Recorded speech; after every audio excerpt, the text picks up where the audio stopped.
Halo teman-teman, perkenalkan, nama kakak Intan. Pada video kali ini, kakak akan membawakan materi biologi kelas 12 tentang metabolisme.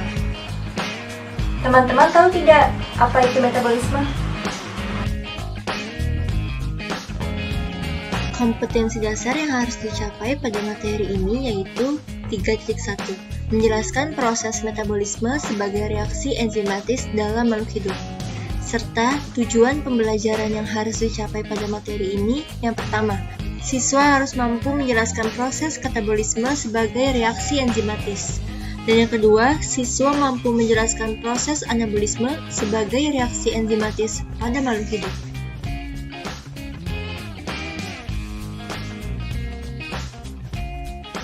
Metabolisme adalah segala reaksi kimia yang berlangsung di dalam tubuh makhluk hidup.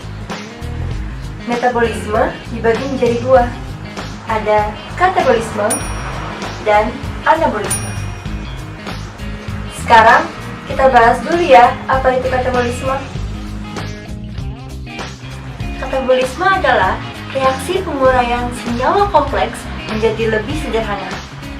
Katabolisme berguna untuk menghasilkan energi. Contoh proses katabolisme adalah respirasi. Respirasi aerob merupakan proses pembentukan energi yang membutuhkan oksigen. Terbagi menjadi 4 tahap.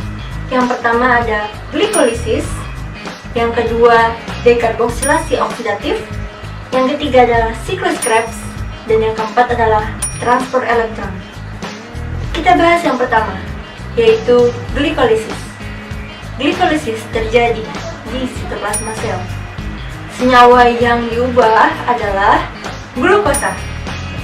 Hasil dari tahap ini berupa 2 NADH, 2 asam pirufat, dan 2 ATP.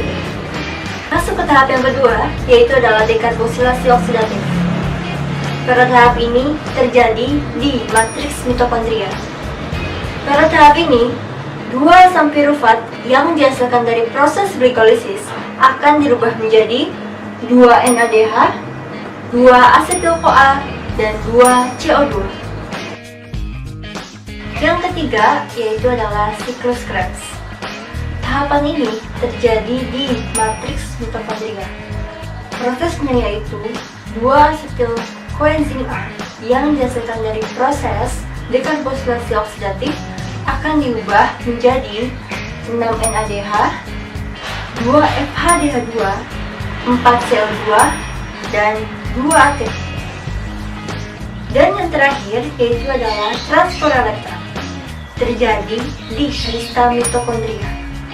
Tahap ini membentuk 6H2O, dan pada tahap ini juga terjadi proses perubahan 1 NADH yang akan dirubah menjadi 3 ATP dan 1 FADH yang akan dirubah menjadi 2 ATP. Nah, sekarang kita hitung yuk berapa jumlah ATP yang dihasilkan pada proses respirasi aerob. Jadi, dari glikolisis ada 2 NADH. Kemudian dari dekarboksilasi oksidatif juga ada 2 NADH. Dan dari siklus Krebs ada 6 NADH. Jadi totalnya ada 10 NADH. Nah, sebelumnya sudah dijelaskan bahwa 1 NADH sama dengan 3 ATP. Jadi 10 NADH dikali 3 sama dengan 30 ATP. Kemudian FADH yang dihasilkan pada siklus Krebs ada 2. Untuk 1 FADH sama dengan 2 ATP. Jadi 2 FADH dikali 2 sama dengan 4 ATP. Selain itu, tahap respirasi aerob ini juga menghasilkan ATP loh, yaitu pada proses glikolisis dihasilkan 2 ATP dan pada siklus Krebs dihasilkan 2 ATP.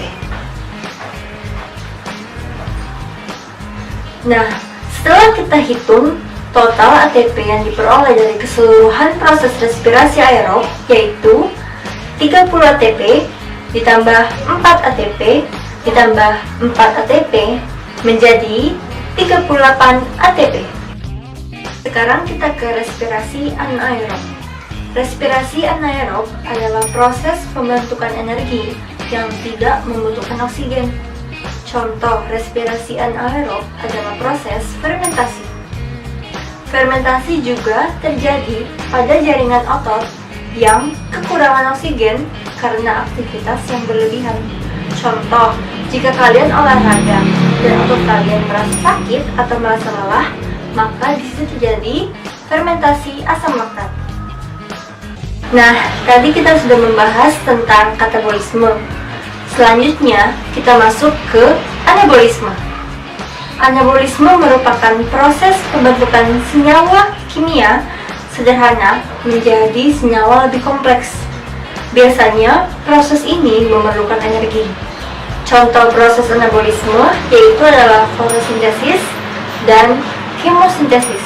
Fotosintesis merupakan proses penyusunan zat organik atau gula dari zat anorganik berupa H2O dan CO2 dengan bantuan energi matahari. Pada proses ini, 6 CO2 dan 6 H2O dirubah menjadi C6H12O6 dan 6 CO2. Fotosintesis dibagi menjadi dua reaksi, yaitu ada reaksi gelap dan ada reaksi terang. Reaksi terang terjadi di grana pada kloroplas, sementara reaksi gelap terjadi di stroma. Di reaksi gelap, prosesnya yaitu mengubah 6 CO2 menjadi C6H12O6 dan pada reaksi terang mengubah 6H2O menjadi 6O2. Dan yang terakhir dari pembelajaran kita kali ini adalah kemosintesis. Kemosintesis adalah proses pembentukan bahan organik kompleks dari bahan anorganik sederhana menggunakan sumber energi dari bahan kimia. Contoh dari kemosintesis yaitu adalah proses nitrifikasi, yaitu perubahan amonium menjadi nitrit, dan nitrit akan diubah menjadi nitrat dalam kemosintesis. Nah, itu tadi penjelasan tentang katabolisme dan anabolisme. So, sampai di sini dulu ya pembelajaran kita kali ini. Dan jangan lupa untuk like, comment, and subscribe agar dapat mendukung video-video pembelajaran berikutnya. Sampai jumpa!